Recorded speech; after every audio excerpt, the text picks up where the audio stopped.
कौन कहा जाए ऋतु कहा जाए से ऋतु को आमे जानिबा हैला एवं मास को जानिबा ताले हमर केतेटे ऋतु अछि रे 6 ऋतु वर्ष को केतेटे ऋतु 12टी वर्ष को 6 ऋतु केतेटी 6 ऋतु वर्ष को केतेटी मास 12 मास हैला आमे ओडिया रे तार नाम को जानिबे आमे इंग्लिश जानिथिले इंग्लिश रे 12 मास रे ना ऋतु रे ना जानिथिले आज आमे ओडिया रे जानिबा कोन जानिबा ओडिया रे देखो गुटे कथा चित्र माध्यम रे हमसे सब देई देई देती नहे ताले आज आमे ऋतु रे नाम जानिबा केते ऋतु अछि 6टी देखो प्रथमे कोन मास देखो ग्रीष्म वर्षा शरद हेमंत शीत वसंत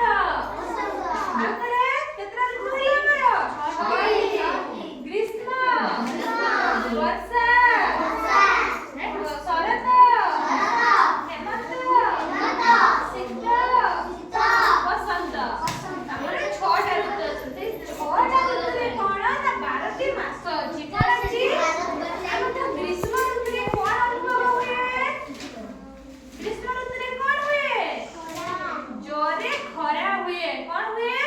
जोरे खरा हुए ओए सूर्य को किरण जोरे पड़े माटी सब कोन हो जाए सुखी जाए पानी सब सुखी जाए जानछटी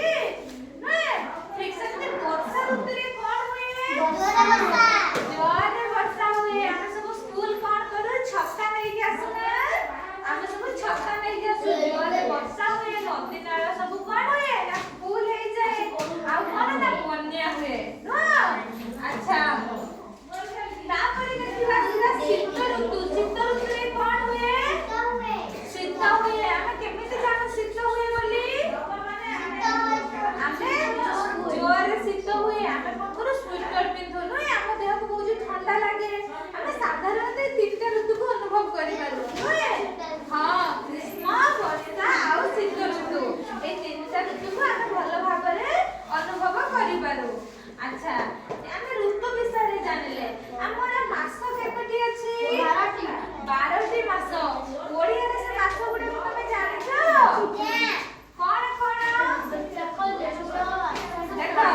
सहित वैशाख ज्येष्ठ आषाढ़ श्रावण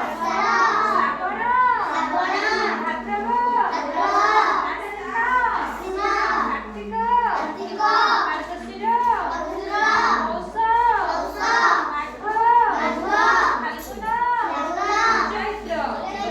चैत्र आउथरे को वैशाख ज्येष्ठ आषाढ़ श्रावण भाद्रव